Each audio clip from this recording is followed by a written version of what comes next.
हरे कृष्ण कृष्ण कृष्ण हरे हरे, हरे राम राम राम हरे हरे। ओम नमो भगवते वासुदेवाय। श्री कृष्ण भगवान की कृपा आप सभी पर सदैव बनी रहे। पुरुषोत्तम मास का अध्याय 2 आज हम सुनेंगे।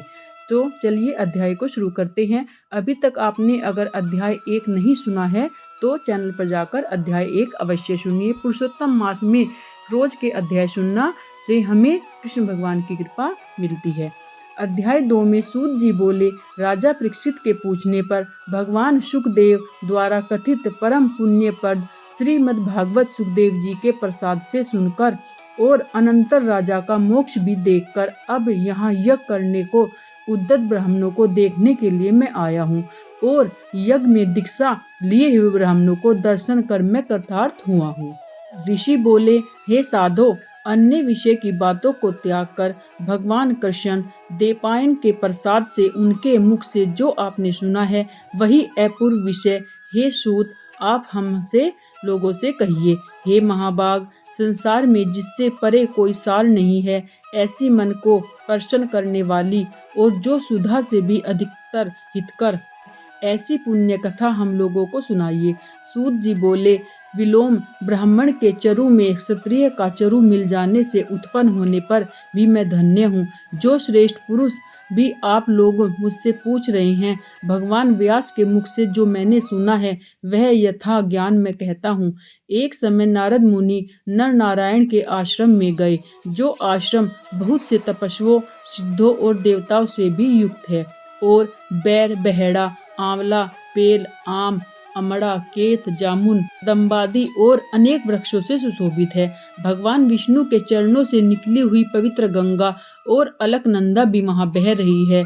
ऐसे नरनारायण के स्थान पर श्री नारद मुनि जी ने जाकर उन परम ब्रह्मा नारायण को, जिनका मन सदा चिंतन में लगा रहता है, जिसके जितेंद्र काम, क्रोध आदि छवों शत्रुओं को जीते हुए अत्यंत प्रभा जिनके शरीर में चमक रही है, ऐसे देवताओं के भी देव तपस्वी नारायण को साष्टांग दंडवत प्रणाम कर हाथ जोड़कर नारद मुनि उस मुनि व्यापक प्रभु की स्तुति करने लगे।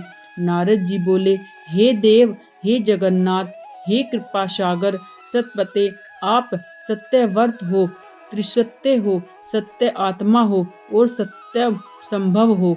हे सत्ययोने, आपको मैं नमस्कार करता हूँ। मैं आपकी शरण में आया हूँ। आपको जो तप है वह संपूर्ण प्राणियों की शिक्षा के लिए और मर्यादा स्थापना के लिए है। यदि आप ऐसे तपस्या न करें तो जैसे कलयुग में एक के पाप से करने से सारी पृथ्वी डूबती है, वैसे ही एक के पुण्य करने से सारी पृथ्वी तर जाती है। इसमें तनिक भी संशय नहीं है। पहले सतयुग आदि में जैसे एक पाप करता था तो सभी पापी हो जाते थे, ऐसी स्थिति हटाकर कलयुग में केवल कर्ता ही पापों से लिप्त है। यदि आपके तप की स्थिति है, हे भगवान, कली में जितने प्राणी हैं सब विषयों में आसक्त हैं। स्त्री, पुत्र, ग्रह में लगा है। चित्त जिनका ऐसे प्राणियों का हित करने वाला है जो हो और मेरा भी थोड़ा कल्याण हो, ऐसा विषय विचार कर केवल आप ही कहने के योग्य हैं। वही आपके मुख से सुनने की इच्छा से मैं ब्रह्मलोक से आया हूँ। आप ही उपकार प्रिय विष्णु है, ऐसा वेदों में निश्चित है। इसलिए लोकापकार के लिए कथा का सार इस समय आप सुनाइए, जिसके श्रवण मात्र से निर्भय मोक्ष पद को प्राप्त करते हैं। इस प्रकार नारद जी का वचन सुन भगवान ऋषि आनंद से खिलखिला उठे और भवन के पवित्र करने वाली पुण्य कथा की आरंभ की। श्री नारायण बोले, हे नारद, गोपों की स्त्रियों के मुख कमल के भरमर, रास के ईश्वर, रसीसों के आभरण, वृंदावन बिहारी, व्रज के पति आदि पुरुष भगवान की पुण्य कथा को कहता हूँ, जो निमेष मात्र समय में जगत को उत्पन्न करने वाले हैं। उनके कर्मों को हे वत्स इस पृथ्वी पर कौन वर्णन कर सकता है। हे नारद मुने, आप भी भगवान के चरित्र को सरसार जानते हैं और यह भी जानते हैं कि भगवान व चित्र वाणी द्वारा नहीं किया जा सकता है, तथापि अद्भुत पुरुषोत्तम महात्म्य आदर से कहते हैं। यह पुरुषोत्तम महात्म्य दरिद्रता वैधव्य को नाश करने वाला है, यश का दाता है, सत्पुत्र और मोक्ष को देने वाला है। शीघ्र ही इसका प्रयोग करना चाहिए। नारद बोले, हे मुनि, हे पुरुषोत्तम नामक कौन देवता, उनका महात्म्य क्या है, यह अद्भुत सा प्रतीत होता है, अतः आप मुझसे विस्तार पूर्वक कहिए। सूत जी बोले, श्री नारद का वचन सुन नारायण सन्मात्र पुरुषोत्तम में अच्छी तरह मन लगाकर बोले। श्री नारायण बोले, पुरुषोत्तम, यह मास का नाम जो पड़ा है वह भी कारण से युक्त है। पुरुषोत्तम मास के स्वामी दया सागर पुरुषोत्तम ही है, इसलिए ऋषिगण इसको पुरुषोत्तम मास कहते हैं। पुरुषोत्तम मास के व्रत करने से भगवान पुरुषोत्तम प्रसन्न होते हैं।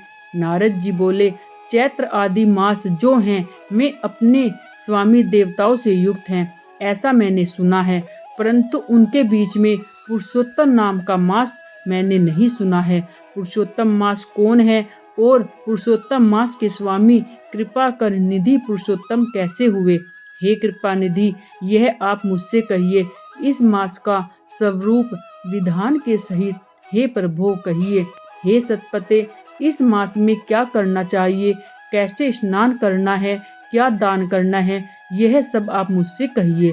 इस मास का जप पूजा उपवास आदि क्या साधन है? इस मास के विधान से कौन देवता प्रसन्न होते हैं और क्या फल देते हैं? इसके अतिरिक्त और जो कुछ भी तथ्य हो वह हे तपोधन कहिए। साधु दीनों के ऊपर कृपा करने वाले होते हैं, मैं बिना पूछे कृपा करके सुउपदेश दिया करते हैं।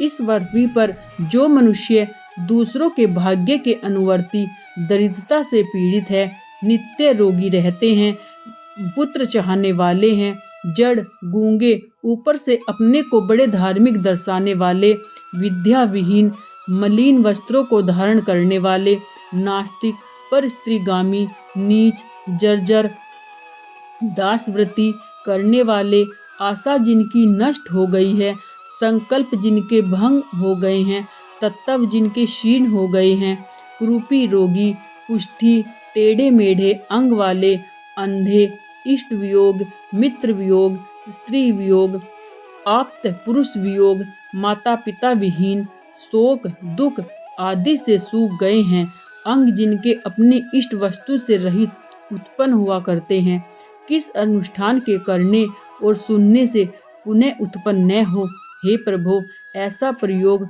हमको सुनाइए। वैधव्य, वंध्या दोष, अंगहीनता, दुष्ट व्याधियां, रक्तपित्त आदि, मिर्गी, राजक्षामादि जो दोष हैं, इन दोषों से दुखित मनुष्य को देखकर हे जगन्नाथ मैं दुखी हूँ, अतः मेरे ऊपर दया करके हे ब्राह्मण मेरे मन को प्रसन्न करने वाले विषय को विस्तार से कहिए। हे प्रभु आप सर्वज्ञ हो, समस्त तत्वों के आयतन हो। सूत जी बोले, इस प्रकार नारद के परोपकारी मधुर वचनों को सुनकर देव नारायण चंद्रमा की तरह शांत महामुनि नारद से नए मेघ के समान गंभीर वचन बोले।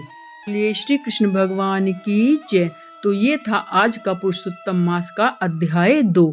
तो आपको कथा अच्छी लगी है तो प्लीज़ चैनल को लाइक करें, शेयर करें, सब्सक्राइब करें और रोज़ के महात्म अवश्य सुनिए। रोज़ सुबह ही हमारे चैनल पर 5 बजे महात्म अपलोड हो जाता है। ऐसे ही महात्म्य कथा और भक्ति की व्रतों की रोचक जानकारी, सटीक जानकारी के लिए चैनल के साथ हमेशा जुड़े रहे। कमेंट में जय श्री कृष्णा अवश्य लिखें और जितना कृष्ण कृष्ण हो जप करिए। कहते हैं ना, इसमें एक अल्लाह अगर आप रोज जप करते हैं तो उसका 1000 गुना फल मिलता है। तो आप जितना ज़्यादा मिले करेंगे उतना पुण्य आप कमा सकेंगे, भगवान कृष्ण की कृपा हमको प्राप्त हो सकेगी और हमारा जीवन भक्तिमय हो जाएगा। राधे राधे।